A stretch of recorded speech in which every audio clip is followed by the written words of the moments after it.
Hi, this is Tron Welch with Welch Financial Planning, and welcome to our third quarter 2024 economic update. Going to take about 10 minutes here, go through some high-level economic data. So we're going to start out with the economic growth and GDP chart. I show this every time because I think it makes the point that we need to continue to make. So the U.S. has been on a 2% growth rate since 2001. And no matter what the government does in order to stimulate the economy or try to, reduce inflation or whatever levers they pull on the economy, we're growing at 2%, and that's what's happening. 68% of the economy is driven by the consumer spending their dollars, followed by 18% of the U.S. government, and then 14% is investments, largely companies making those. So with economic growth really being driven by people and productivity, those are the two inputs. For every person that is joining our workforce, there's a person leaving the workforce with retirement or just staying at home. So really the only way that we're going to increase our economic growth over time is going to be increased productivity. I would say that artificial intelligence is going to be the way that we're going to do that, but that's not going to be tomorrow. So let's take a look at inflation from here, certainly the big topic that's going on. Inflation pre-COVID, pretty mild, nothing going on. And then obviously during COVID and post-COVID, inflation peaking at close to 9% in July of 22, and then dropped back down a year later to a little under 4% of July of 23. And it's really kind of been stagnant there during that time period. And it seems to be a lot more sticky than what we're hoping for. So I did speak with an economist today from a well-regarded investment firm, and he said the statement that they believe that inflation is going to be at around 4% for the next 2 decades. And I found that really interesting. They're driving that on basically 3 different factors. One is the number of retirees spending an unprecedented amount of assets over time. So they're spending money, but they're not producing any goods. That in itself is inflationary. Second is the trend of onshoring, bringing production back to the U.S. Certainly manufacturing in the U.S. is more expensive, but it's also more stable. So that trade-off will bring higher prices, but greater stability of goods moving forward. And then lastly, governments continue to spend in a deficit, adding considerable dollars or currency or yen or whatever, euro, bringing that in, creating money, trying to stimulate the economy will bring inflationary pressure to the situation. So if we break down inflation into various different components, there's a couple of big drivers here. Number one is shelter. So the cost of rent, and then housing, homeowners are also paying more through as they're refining mortgages to maybe consolidate debt, or they're actually moving to a new house. They're getting a mortgage with a higher interest rate and increased payment. Secondly, on the growth there is the dining, recreation, and other services. I think you're seeing this when you go out to eat. The bills that we're getting are a little bit surprised on how high they are.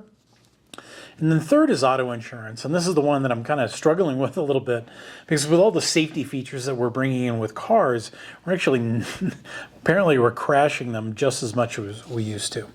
So, maybe in the future, the safety features will outperform us and do a better job of overcoming our poor driving habits. And then the last interesting piece here is if you look at the orange, that's negative, meaning it is deflationary. That would be core goods. Think of dishwashers. So, your appliances and kind of your larger purchases are getting less expensive and coming down inflation-wise. So from here on the next chart, JOLTS, as you know, is another one of my favorite charts. The JOLTS is a measurement of job openings and the difficulty that companies are having hiring qualified individuals. Since the peak of March of 2022, at over 2 million open jobs, it's now today sitting at 8 million, so a significant reduction. But I don't really think we're going to see much reduction in wage pressure, which is an inflationary item, until maybe job openings hit 4 million.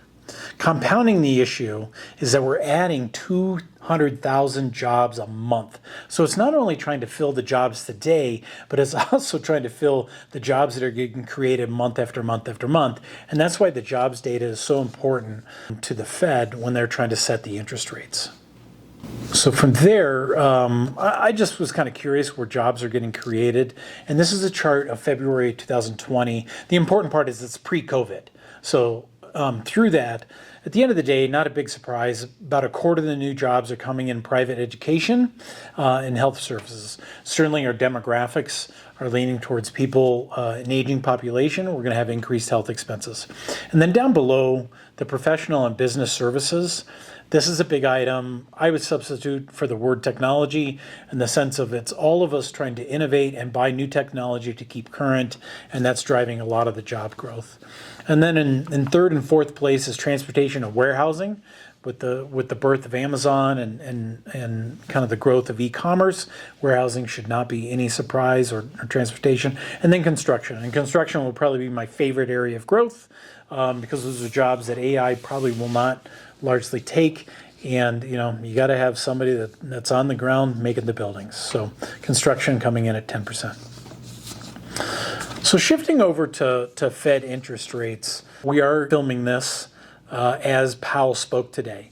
So earlier today, Powell told the Senate Banking Committee the U.S. is no longer an overheated economy. That's true. The labor market appears to be fully back in balance. However, the Fed still not suggesting that they would begin cutting interest rates.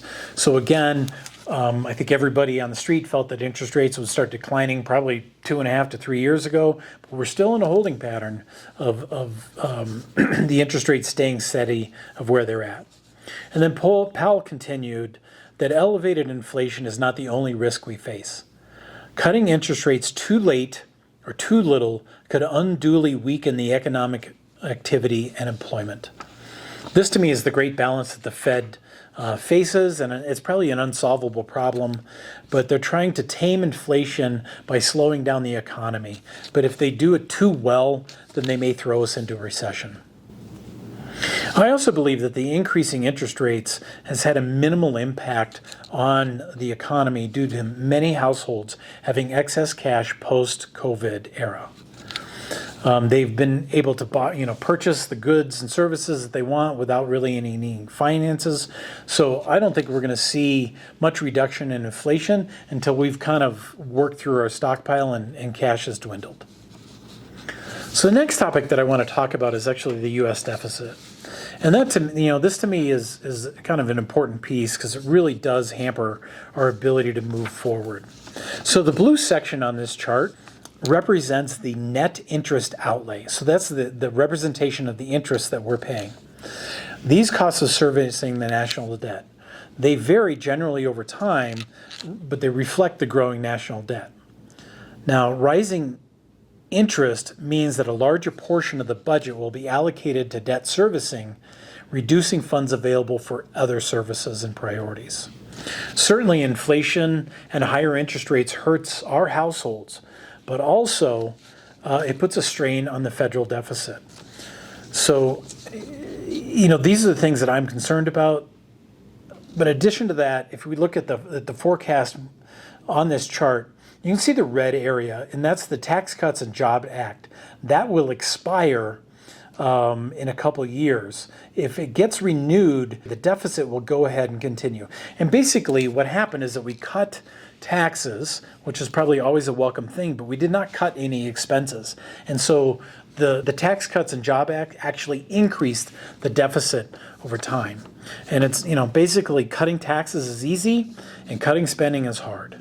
So this is an issue that I really wish would be addressed in our political circles. It's not. I don't hear any candidate talking about it, but it's something that I feel that we should address because it's coming whether or not we prepare for it.